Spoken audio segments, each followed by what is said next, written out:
فیکٹیچیوڈ کے معزز ناظرین کو السلام علیکم۔ ناظرین گرامی، آج کی اس ویڈیو میں ہم کچھ ایسے حیرت انگیز اور چونکا دینے والے انکشافات کو ذکر کریں گے جس سے آپ واقعہ اس سوچنے پر مجبور ہو جائیں گے کہ یہ وائرسز جو کہ عالمی وبا کی شکل اختیار کر چکے ہیں، کیا واقعہ قدرتی آفات ہیں یا سائنسی لیبارٹری میں تیار کیے گئے دجالوں کے ہتھیار ہیں۔ لہٰذا وقت ضائع کیے بغیر باقاعدہ ویڈیو کا آغاز کرتے ہیں، لیکن اس سے پہلے آپ دوستوں سے التماس ہے کہ ہمارے چینل کو سبسکرائب کرتے ہوئے ساتھ موجود بیل آئیکن کو بھی پریس کر دیں اور ویڈیو کو سکپ کیے بغیر شروع سے آخر تک ضرور دیکھیں تاکہ آپ تک مکمل معلومات پہنچ سکیں۔ ناظرین محترم، اکثر موویز اور گیمز میں زومبیز کو پروموٹ کیا گیا ہے۔ زومبی دراصل ایک زندہ لاش کو کہا جاتا ہے، ایسی لاش جو درد سے مستثنی ہوتی ہے۔ کوئی ہتھیار، کوئی اسلحہ اس پر اثر نہیں کرتا، یہ جس کو چھو لے یا کاٹ لے یہ وائرس اس کے اندر منتقل ہو جاتا ہے۔ اس حوالے سے کئی فلموں میں بھی دکھایا جا چکا ہے، بلکہ حیرت انگیز طور پر کرونا وائرس جیسے وائرس اور ان سے ہونے والی ہلاکت خیزی پر بھی ہالی ووڈ میں کئی فلمیں بن چکی ہیں، جن میں کنٹینجن فلم میں دکھائے جانے والے مناظر تو اس حد تک کرونا وائرس سے مماثلت رکھتے ہیں کہ عقل دنگ رہ جاتی ہے۔ جی ہاں، 2011 میں ریلیز ہونے والی ہالی ووڈ کی فلم کنٹینجن کی کہانی حیرت انگیز طور پر کرونا وائرس اور اس کی وجہ سے دنیا بھر میں پیدا ہونے والی ہنگامی اور تشویشناک صورتحال سے مماثلت رکھتی ہے۔ حالانکہ فلم کنٹینجن 10 برس قبل ریلیز ہوئی تھی، لیکن فلم میں دکھائے جانے والے حالات و واقعات ذہن کو گھما دیتے ہیں اور انسانی عقل سوچنے پر مجبور ہو جاتی ہے کہ کیا واقعہ ایسا ممکن ہے کہ 10 برس قبل جو کچھ فلم میں دکھایا گیا تھا آج ہو بہو ویسے ہی حالات پیدا ہو رہے ہیں۔ فلم میں دکھایا جاتا ہے کہ ڈاکٹر اور ماہرین صحت اس وائرس کے بارے میں پتہ لگانے کی کوشش کر رہے ہیں کہ آخر یہ وائرس جسے فلم میں MEV1 کا نام دیا گیا ہے آیا کہاں سے اور انسانوں میں کیسے منتقل ہوا، جس نے چند ہی دنوں میں پوری دنیا کو اپنی لپیٹ میں لے لیا۔ اس فلم میں یہ بھی دکھایا گیا کہ شاید یہ وائرس ایک بائیو کیمیکل ہتھیار ہے جسے دہشت گردوں کی ایک تنظیم نے جان بوجھ کر دنیا بھر میں پھیلایا ہے۔ ناظرین، صرف کنٹینجن ہی نہیں بلکہ ہالی ووڈ میں اور بھی فلمیں ہیں جو جان لیوا وائرس یا عالمی وبا جیسے موضوع پر بنائی گئی ہیں۔ جیسے 1995 میں ریلیز ہوئی سائنس فکشن فلم میکی 12 بھی ایک وبا کے موضوع پر مبنی فلم ہے۔ اس فلم میں 2035 کا دور دکھایا گیا ہے۔ فلم کی کہانی جان لیوا وائرس کے گرد گھومتی ہے جس نے دنیا بھر میں تباہی پھیلا دی ہے۔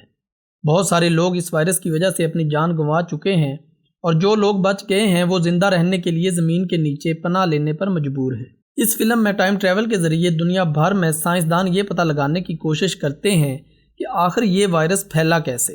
ناظرین گرامی، 1995 میں ہی ریلیز ہوئی ایک اور فلم آؤٹ بریک ایک میڈیکل ڈیزاسٹر فلم ہے۔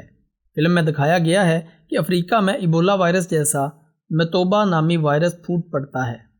اس وائرس کی وجہ سے متعدد لوگ جان سے ہاتھ دھو بیٹھتے ہیں۔ اس کے علاوہ ہالی ووڈ میں زومبیز کے موضوع پر کئی فلمیں بنی ہیں۔ یہ زومبیز دراصل ایک خاص قسم کا وائرس ہوتا ہے جو انسانوں میں منتقل ہو کر انہیں حیوانوں میں تبدیل کر دیتا ہے اور بہت تیزی سے پھیلتا ہے۔ بلکہ ہالی ووڈ کی ایک فلم ورلڈ وار زی میں دکھایا گیا ہے کہ اس پراسرار وائرس کی وجہ سے لوگوں کو گھروں میں رہنے اور راشن جمع کرنے کی تاکید کی جاتی ہے، جبکہ شہر کے شہر اس وائرس کے پھیلنے کی وجہ سے اجڑ جاتے ہیں۔ 2007 میں ریلیز ہونے والی آئی ایم لیجنڈ نامی فلم کی کہانی بھی ایک خطرناک وائرس کے گرد گھومتی ہے۔ فلم میں دکھایا گیا ہے کہ وائرس کے پھیلنے کی وجہ سے دنیا کی 90% آبادی ختم ہو چکی ہے اور 8.9% لوگ زومبی بن چکے ہیں۔ یہ لوگ صرف رات کے اندھیرے میں شکار کرنے کے لیے باہر نکلتے ہیں اور دنیا میں صرف ایک ہی آدمی بچا ہے جس کا نام ڈاکٹر رابٹ ہے۔ فلم میں یہ جان لیوا وائرس کینسر کے علاج کی دوا کے سائیڈ افیکٹ کے طور پر سامنے آتا ہے اور دیکھتے ہی دیکھتے پوری دنیا کو اپنی لپیٹ میں لے لیتا ہے۔ اس وائرس کے خطرے کے پیش نظر وحد بچ جانے والے ڈاکٹر رابٹ خود کو قرنطینہ کر لیتے ہیں تاکہ وائرس سے متعلقہ افراد سے رابطے میں نہ آئیں۔ اس کے ساتھ ہی وہ اس وائرس کا علاج بھی ڈھونڈنے میں مصروف ہوتے ہیں۔ لہٰذا اندازہ لگائیے کہ کس طرح سے انسانوں کی برین واشنگ کی جا رہی ہے۔ کرونا وائرس تو محض ایک ٹریلر تھا جس سے انسانوں کو میک اپ مائنڈ کر دیا گیا ہے۔ اصل فلم تو ابھی ریلیز ہونا باقی ہے۔ اب جلد ہی فلموں میں دکھائے جانے والے کردار زومبیز بھی آپ کو حقیقی دنیا پر اپلائی ہوتے نظر آئیں گے۔ جی ہاں، ایک ایسے ہی وائرس کی نشاندہی کی گئی ہے جو انسان کو چڑچڑا کر دیتا ہے اور انسانی جسم ایک ایسا روپ اختیار کر لیتا ہے کہ اسے نہ تو کسی زخم کا احساس ہوتا ہے اور نہ ہی کسی چیز کی فکر ہوتی ہے، چاہے آپ اس کا ہاتھ ہی کیوں نہ کاٹ دیں، بلکہ اس بیماری کے دوران اس کا دل گوشت کھانے کو ترجیح دیتا ہے اور اپنی اس بھوک کو مٹانے کے لیے وہ نہ تو کسی جانور کو چھوڑتا ہے اور نہ ہی کسی انسان کو۔ لہٰذا ناظرین ذرا غور کریں تو یہ وہی علامات ہیں جو ہمیں فلموں کے ذریعے زومبیز میں دکھائے گئے ہیں۔ دراصل یہ صہیونی طاقتوں کی سازشیں ہیں جنہیں قبل اس وقت پلان کر کے میڈیا کے ذریعے لوگوں کے ذہنوں میں اتارا جا رہا ہے۔ ویسے ان کی پلاننگز کمال کی ہوتی ہیں۔ 20 سے 25 سال قبل میڈیا کا سہارا لے کر ذہنی طور پر تیار کیا جاتا ہے کہ مستقبل قریب میں ایسے واقعات جنم لیں گے، اور پھر ہو بہو اپنی اسی پلاننگ کو ساری دنیا پر اپلائی کر دیا جاتا ہے۔ معزز ناظرین، آپ جلد ہی زومبی وائرس کو اس دنیا پر اپلائی کیا جانا ہے، بالکل اسی طرح جس طرح کرونا وائرس کو بنایا گیا اور پھر اس کے بعد دنیا پر اپلائی کیا گیا۔ زومبی وائرس کے لیے وارننگز جاری کر دی گئی ہیں۔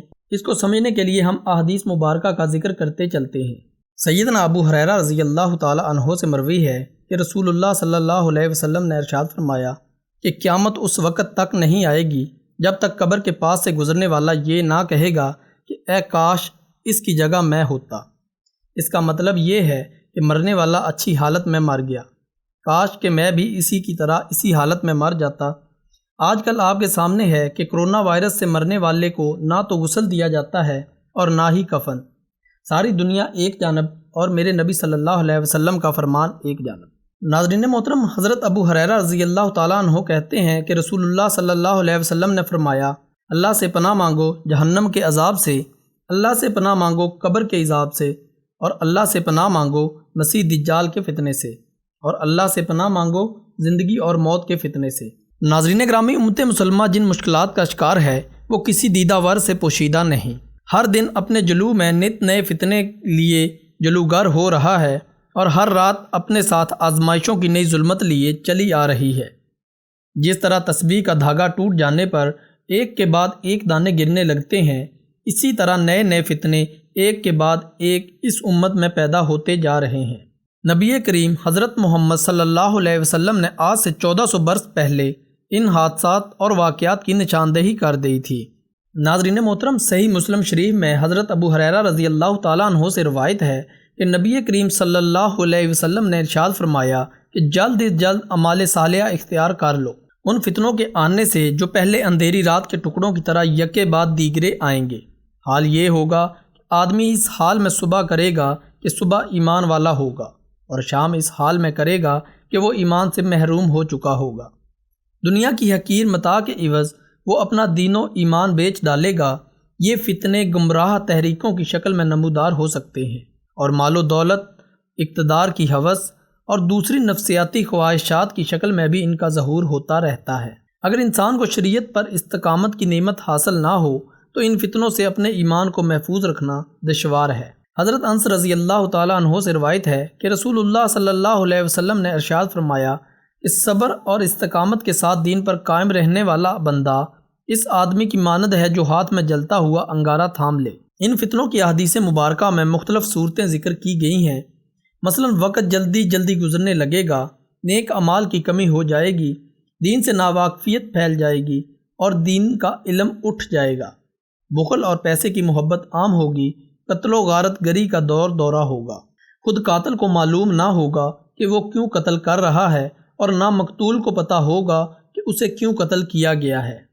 شراب کو شربت، سود کو تجارت اور رشوت کو ہدیہ کہہ کر حلال کیا جائے گا، اولاد سے کراہت ہوگی، بارش سے ٹھنڈک کی بجائے گرمی کی سی تکلیف ہوگی، بدکار سیلاب کی طرح پھیل جائے گا، ہر قبیلے اور گروہ کی سربراہی اس کے منافقوں کے ہاتھ میں ہوگی اور ہر بازار کی سربراہی اس کے بدکاروں کے ہاتھ میں ہوگی، لوگ نمازوں کو ضائع کریں گے اور امانتیں برباد ہوں گی، انصاف کمزور ہو جائے گا اور ظلم کا دور دورہ ہوگا، امن کم ہو جائے گا، طلاقوں کی کثرت ہو جائے گی، اچانک اموات بڑھ جائیں گی، عدالتی فیصلوں کی خرید و فروخت ہوگی، آخر زمانے کے لوگ اپنی امت کے پہلے لوگوں پر لعن طعن کریں گے، یہودیوں اور نصرانیوں کی پوری نکالی کی جائے گی، معمولی نااہل آدمی جب حور کے اہم معاملات میں رائے زنی کریں گے۔ ناظرین، یہ چند مثالیں ہیں ان پیشگی خبروں کی جو حضرت محمد صلی اللہ علیہ وسلم نے فتنوں کے دور کے بارے میں 1400 سال پہلے بیان فرمایا۔ جب ہم حالات علم کے تناظر میں ان احادیث سے مبارکہ پر غور کرتے ہیں تو اندازہ ہوتا ہے کہ یہ احادیث موجودہ حالات کا مکمل آئینہ دار ہیں۔ ناظرین گرامی، نبی کریم صلی اللہ علیہ وسلم نے جہاں فتنوں کے زمانے کے حالات کی پیشگی خبر دی، وہاں مختلف قسم کے فتنوں کے برے اثرات سے بچنے کے لیے وہ بنیادی نکات بھی بیان فرما دیے کہ اگر کوئی شخص ان کی پابندی کر لے تو کم از کم وہ اپنے آپ کو ان برے اثرات سے بچا سکتا ہے۔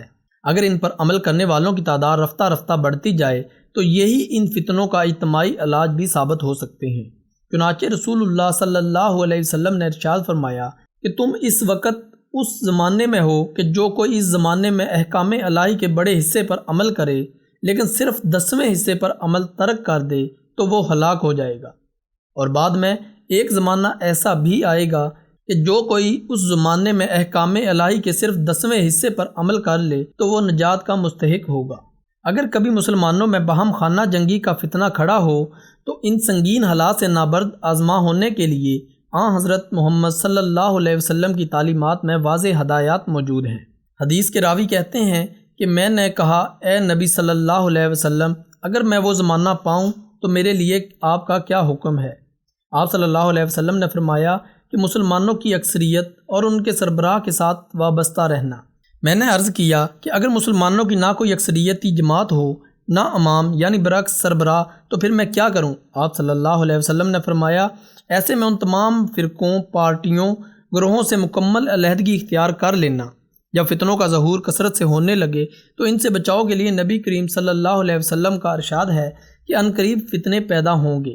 ان فتنوں میں بیٹھنے والا کھڑا ہونے والے سے بہتر ہوگا اور کھڑا ہونے والا چلنے والے سے بہتر ہوگا، اور چلنے والا صحیح کرنے والے یعنی کسی سواری کے ذریعے یا پیدل دوڑنے اور جلدی چلنے والے سے بہتر ہوگا۔ اور جو شخص فتنوں کی طرف جھانکے گا فتنہ اس کو اپنی طرف کھینچ لے گا۔ پس جو شخص ان فتنوں سے نجات کی کوئی جگہ یا پناہ گاہ پائے تو اس شخص کو چاہیے کہ اس کے ذریعے پناہ حاصل کرے۔ بحیثیت مسلمان ہمیں رب العزت سے دعا کرنی چاہیے کہ ہمیں شیطانی، دجالی اور صہیونی طاقتوں کی سازشوں سے محفوظ رکھے اور ایمان کی زندگی اور ایمان کی موت نصیب کرے۔